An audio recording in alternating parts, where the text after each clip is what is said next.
বাঁধে বিরাট ইংরেজ বাহিনী বনাম বাঘা যতীন ও তার 4 সতীর্থদের। এককালে শুধু ভোজালি হাতে যিনি বাঘ মেরেছিলেন, সেই বীর সেদিন লুটিয়ে পড়লেন।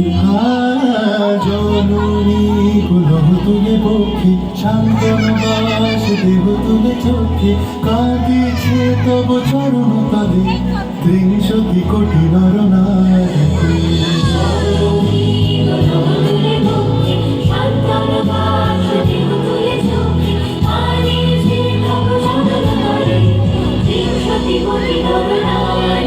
যারা স্বর্গগত তারা এখনো জানে স্বর্গের যে প্রিয় জন্মভূমি এসো স্বদেশ প্রতির মহাদেখান সেই মৃত্যুর চরম যারা জীর্ণ জাতির বুকে জাগালো আশা মন মলিন মুখে জোগালো ভাষা আজি রক্ত কমলে গাথা আজি রক্ত কমলে গাথা মানল খালি বিজয় লক্ষ্মী দেবতা দেবী কালী মুক্তির মন্দির সমান কালী কত প্রাণ বলিদান লেখা আছে অশ্রু জলে লেখা আছে অশ্রু জলে।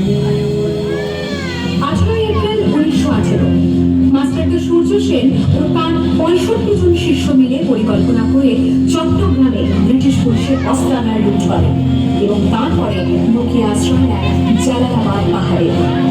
4 দিন পর ব্রিটিশ বাহিনী খুঁজে বার করে মাস্টারদা ও তার সঙ্গীদের।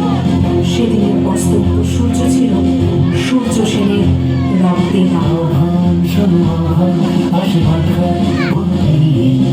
দুস্তান বাধা প্রস্তান হেরে বন্যার মতো বেরিয়ে আহ্বান সম্মান আশীর্বাদ দুস্তান বাধা প্রস্তান হেরে বন্যার মতো বেরিয়ে সুসঞ্চিত শক্তি দিয়েছে সারা যুবকের সম্মতি সূর্যের রুটি সারা যাত্রা শুরু হচ্ছে চলে দুর্বল লেগে তরি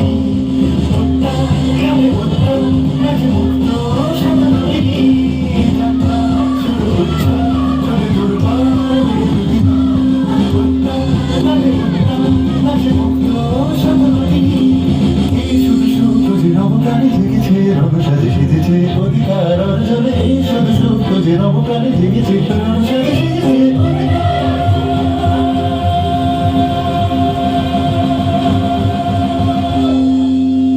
8 ডিসেম্বর 1930 বিনয় বসু, বাদল গুপ্ত, দীনেশ গুপ্ত সাহেবী পোশাকে ট্যাক্সি থেকে এসে নামলেন রাইটার্স বিল্ডিং এর সামনে। সোজা উঠে গেলেন দোতলায়। সামনে সিমসনের ঘর। দ্বাররক্ষীকে ঠেলে ঢুকে গেলেন ভেতরে। বন্দুকের আওয়াজে গর্জে উঠল রাইটার্স। লুটিয়ে পড়লেন সিমসন। এরপর রাইটার্স বিল্ডিং এর অলিন্দ বারবার গর্জে উঠল বিপ্লবীদের গুলির শব্দে।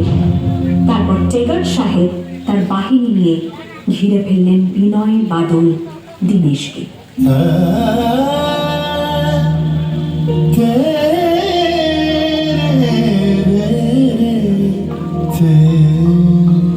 দুর্গমুখীর কান্তার মরুদস্তর পারাবার লঙ্ঘিতে হবে রাত্রি নিশীতে যাত্রীরা হুঁশিয়ার।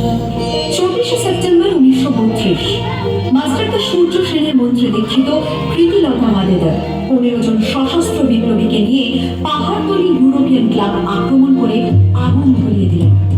ভারতীয় ইতিহাসের স্বাভিমানী মহারানীদের মতো নিজের আত্মমর্যাদা অক্ষুণ্ণ রাখতে সেদিন প্রীতিলতা ওয়াদেদার পটাশিয়াম সায়ানাইড খেয়েছিলেন ব্রিটিশ পুলিশের সামনে।